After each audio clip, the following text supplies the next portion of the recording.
Allora, facciamo così. I cori angelici. Me li faccio dire da uno importante. Mi faccio dire dal professor Luigi Moraldi, che è considerato esperto, purtroppo è morto, considerato esperto degli esperti, cioè nel senso che viene citato dagli esperti, dagli esegeti, dai filologi. Trovate i suoi lavori nelle edizioni UTET.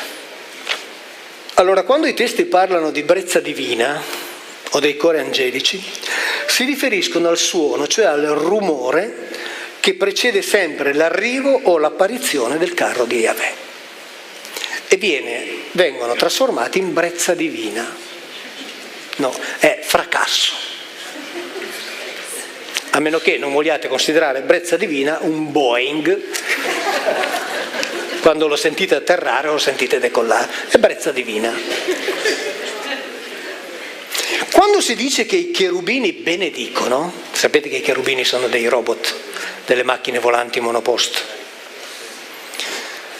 Quando si dice che i cherubini benedicono, ci si rifà al Targum di Jonathan, Targum Bibbia aramaica, secondo cui la traduzione di benedizione non è altro che un modo per dire come i cherubini producessero rumori proprio come quelli descritti da Ezechiele.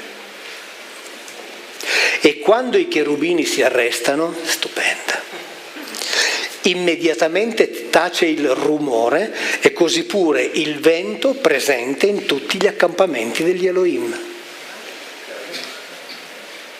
Cioè quando le eliche smettono di girare cessa il vento negli accampamenti degli Elohim. È di un fascino incredibile, non quelle favole che ci sono state raccontate che non stanno né in cielo né in terra. Per quanto riguarda i carri, Moraldi si rifà al capitolo 24 di Enoch nella versione ebraica, che parla addirittura di 23 tipi diversi di carri celesti. 23 tipi diversi.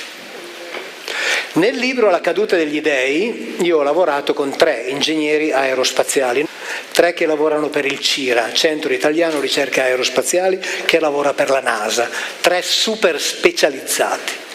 Abbiamo fatto per 6-7 mesi una call conference a settimana, è venuto fuori il capitolo fatto da loro, con tutta l'analisi fatta da loro e i disegni fatti da loro.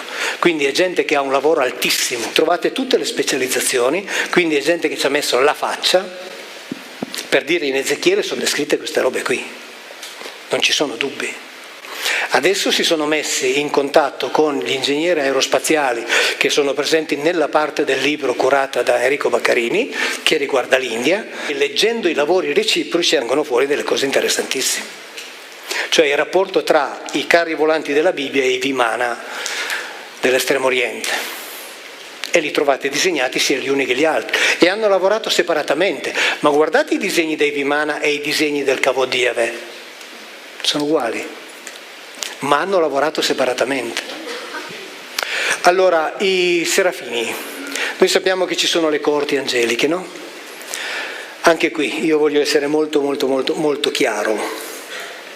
Io non dico che non esistono gli angeli intesi come entità spirituali perché non lo so. Non me ne occupo. Io parlo di ciò che c'è scritto in quei libri lì. Stop. Ok? Poi, se ciò che c'è scritto in quei libri lì è una solenne montagna di stupidaggini, pazienza, io quelle vi racconto. Nelle coorti angeliche ci sono le gerarchie. Quelli che stanno più vicini agli Elohim sono i serafini e sono quelli che stanno dentro le dimore degli Elohim. Subito fuori ci sono i cherubini, che i cherubini biblici sono i oggetti volanti monoposto su cui dice la Bibbia con una chiarezza che non è interpretazione, è si sta seduti come si sta seduti a cavallo. E Yahweh ci viaggiava, volava, stando seduto come si sta seduti a cavallo. Finito. Stop. Cioè su questo non è interpretazione, è quello che c'è scritto. I serafini invece stavano dentro e producevano un canto continuo. Solo che saraf in ebraico significa produrre luce e calore. Che cos'erano? Centrali termiche. Per forza cantavano continuamente gli inni, perché producevano un rumore continuo, perché producevano luce e calore per gli Elohim. Subito fuori c'erano parcheggiati i cherubim.